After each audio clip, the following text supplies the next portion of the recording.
നിലവിൽ ഒരു missing case ആയിരുന്നുവെങ്കിൽ ഇനി അതൊരു കൊലപാതക കേസായി മാറുമോ എന്നുള്ള ആകാംക്ഷയാണ് ഇവർ പങ്കുവെക്കുന്നത്. കാരണം ഗോപൻ സ്വാമിയുടെ മരണത്തിൽ അസ്വാഭാവികത ഇല്ല എന്നുള്ള പ്രാഥമിക നിഗമനം മാത്രമാണ്, ഒരിക്കലും അത് പൂർണ്ണമായ ഒരു അനുമാനമല്ല എന്നാണ് കേസ് അന്വേഷിക്കുന്ന ഉദ്യോഗസ്ഥർ പോലും ഇപ്പോൾ വ്യക്തമാക്കുന്നത്.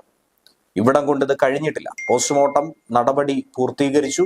മൃതദേഹം നാളെ സംസ്കരിക്കുമെങ്കിലും വീട്ടുവളപ്പിൽ അടുത്ത സമാധിയായി തന്നെ നടത്തുമെങ്കിലും ഇനി കൂടുതൽ ശാസ്ത്രീയ തെളിവുകളുടെ അടിസ്ഥാനത്തിലായിരിക്കും അന്വേഷണം മുന്നോട്ട് കൊണ്ടുപോകുന്നത്. കാരണം ശ്വാസം മുട്ടി ഒരാൾ മരണപ്പെട്ടിരിക്കുന്നു.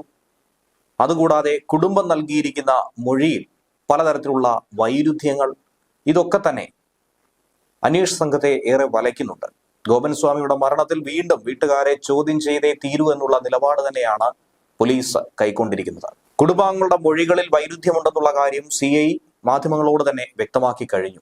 എങ്ങനെയാണ് ഗോപൻ സ്വാമി മരണപ്പെട്ടത്? സമാധിയാണെന്ന് കുടുംബം പറയുന്നു, സമാധിയിരിക്കുന്നു. പക്ഷേ അതിനു മുന്ന് സംഭവിച്ചത് എന്തൊക്കെയാണ്? അദ്ദേഹത്തിന്റെ പൂർണ്ണമായ താല്പര്യത്തോടുകൂടി സ്വയമായി ഇങ്ങനെ ഒരു നീക്കം നടത്തിയെങ്കിൽ മറ്റു പ്രശ്നങ്ങളൊന്നും തന്നെയില്ല. പക്ഷേ അതിന് മറ്റ് ഇടപെടൽ സംഭവിച്ചിട്ടുണ്ടോ എന്നുള്ള ദുരൂഹതയാണ് ഈ ഘട്ടത്തിൽ ഏവരും ചോദ്യം ചെയ്തുകൊണ്ടിരിക്കുന്നത്. അത് അന്വേഷണത്തിലൂടെ തന്നെ തെളിയിക്കാൻ സാധിക്കുമെന്നാണ് പോലീസ് പറയുന്നത്. ഡോക്ടർമാർ തന്നെ പറയുന്നു മരണകാരണം എന്ത് എന്നുള്ളത് വ്യക്തമല്ല. ഇന്ത്യൻ നീതിന്യായ വ്യവസ്ഥയിൽ സമാധി എന്നൊരു കാര്യം നമുക്ക് പറയാനായി സാധിക്കില്ല. ഒന്നുകിൽ ജീവിച്ചിരിപ്പുണ്ട് അല്ലെങ്കിൽ മരിച്ചിരിക്കുന്നു. മറ്റു കാര്യങ്ങൾ മതവിശ്വാസത്തെ ഒന്നും തന്നെ വ്രണപ്പെടുത്തുകയല്ല. എന്നിരുന്നാൽ പോലും അനാവശ്യമായ വിവാദങ്ങൾ ഇവിടേക്ക് വലിച്ചിഴക്കേണ്ടതില്ല എന്ന് തന്നെയാണ് ഉദ്യോഗസ്ഥർ പോലും ചൂണ്ടിക്കാണിക്കുന്നത്. രാസപരിശോധനാ ഫലം ഉടൻ തന്നെ പുറത്തു വരും. ദിവസങ്ങൾ എടുക്കുമെന്നാണ് അറിയിച്ചിരിക്കുന്നത്. എന്നിരുന്നാൽ പോലും യഥാർത്ഥ മരണകാരണം കണ്ടെത്തണമെങ്കിൽ അത് ലഭിച്ചേ തീരുവെന്നാണ് ഡോക്ടർമാർ പറയുന്നത്. എപ്പോൾ മരിച്ചു, എങ്ങനെ മരിച്ചു, ഇക്കാര്യങ്ങളാണ് ഇനി കണ്ടെത്തേണ്ടത്. മരണസമയം കൃത്യമായി അറിയണമെങ്കിൽ ഈ രാസപരിശോധനാ ഫലം കിട്ടണം. അതിനുശേഷം കുടുംബാംഗങ്ങൾ നൽകിയിരിക്കുന്ന മൊഴിയുമായി ഒത്തുനോക്കും. ഫലം കിട്ടാനായി ഇനിയും ദിവസങ്ങൾ എടുക്കും. പ്രാഥമിക പരിശോധനയിൽ ക്ഷതങ്ങളോ മുറിവുകളോ മറ്റു തരത്തിലുള്ള ബുദ്ധിമുട്ടുകളോ ഒന്നും തന്നെ കണ്ടെത്തിയിട്ടില്ല. ശ്വാസകോശത്തിൽ നിന്ന് ശേഖരിച്ച സാമ്പിൾ പരിശോധനാ ഫലം എത്തണം. ശ്വാസകോശത്തിൽ ഭസ്മം കടന്നിട്ടുണ്ടോ എന്നുള്ളത് പോലും പോലീസ് സംശയിക്കുന്നുണ്ട്. സമാധി സ്ഥലത്ത് വെച്ച് സംഭവിച്ച കർമ്മങ്ങളിലൂടെ ആയിരിക്കാം ഒരുപക്ഷെ അത് സംഭവിച്ചിരിക്കുന്നത്.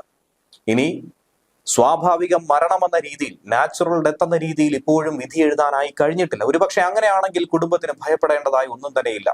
അല്ലെങ്കിൽ കുടുംബം ഒരുപക്ഷെ നിയമ നടപടികൾ നേരിടേണ്ടി വരുമെന്നാണ് നിയമവിദഗ്ധരടക്കം ചൂണ്ടിക്കാണിക്കുന്നത്. പോലീസും വലിയ ആകുലതയിൽ തന്നെയാണ് മുന്നോട്ട് പോയിക്കൊണ്ടിരിക്കുന്നത്. വളരെ സമാധാനപരമായി പ്രശ്നം കൈകാര്യം ചെയ്യാൻ തന്നെയാണ് പോലീസ് സംഘവും ശ്രമിക്കുന്നത്. പക്ഷേ കുടുംബം ശക്തമായ വിമർശനമാണ് പോലീസിനും നാട്ടുകാർക്കുമെതിരെ ഇപ്പോൾ ഉയർത്തുന്നത്. എല്ലാവർക്കുമെതിരെ നിയമ നടപടി സ്വീകരിക്കാൻ ഒരുങ്ങുന്നു എന്നുള്ള ഒരു നിലപാടും നേരത്തെ തന്നെ ഗോപൻ സ്വാമിയുടെ മകൻ സനന്ദൻ വ്യക്തമാക്കുകയുണ്ടായി. പോസ്റ്റ്മോർട്ടം നടപടി പൂർത്തീകരിച്ചെന്ന ഒരു സ്വകാര്യ ആശുപത്രിയിൽ സൂക്ഷിച്ചിരിക്കുകയാണ്.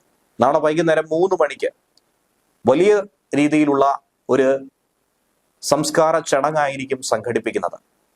മതാചാര്യന്മാരെ ഒക്കെ തന്നെ പങ്കെടുപ്പിച്ച് ഈ ചടങ്ങ് നടത്തുമെന്നും കുടുംബം തന്നെ വ്യക്തമാക്കുന്നുണ്ട്. ഇന്ന് രാവിലെ ആയിരുന്നു ഗോപൻ സ്വാമിയുടെ മൃതദേഹം കല്ലറയിൽ നിന്നും അഴുകിയ നിലയിൽ, ജീർണിച്ച നിലയിൽ പുറത്തെടുത്തത്. സ്ഥലത്ത് വെച്ച് തന്നെ പ്രാഥമികമായ പോസ്റ്റ്മോർട്ടം നടപടികൾ നടത്താനായി സാധിക്കുന്ന ഒരു സാഹചര്യം കൂടിയുണ്ട്. അഴുകിയ നിലയിലാണെങ്കിൽ മാത്രം അങ്ങനെ ചെയ്താൽ മതി എന്ന തീരുമാനമായിരുന്നു ഉണ്ടായത്. അതുകൊണ്ട് തന്നെ ഫോറൻസിക് സർജന്മാരടക്കം ഈ സംഭവ സ്ഥലത്ത് എത്തിയിരുന്നു.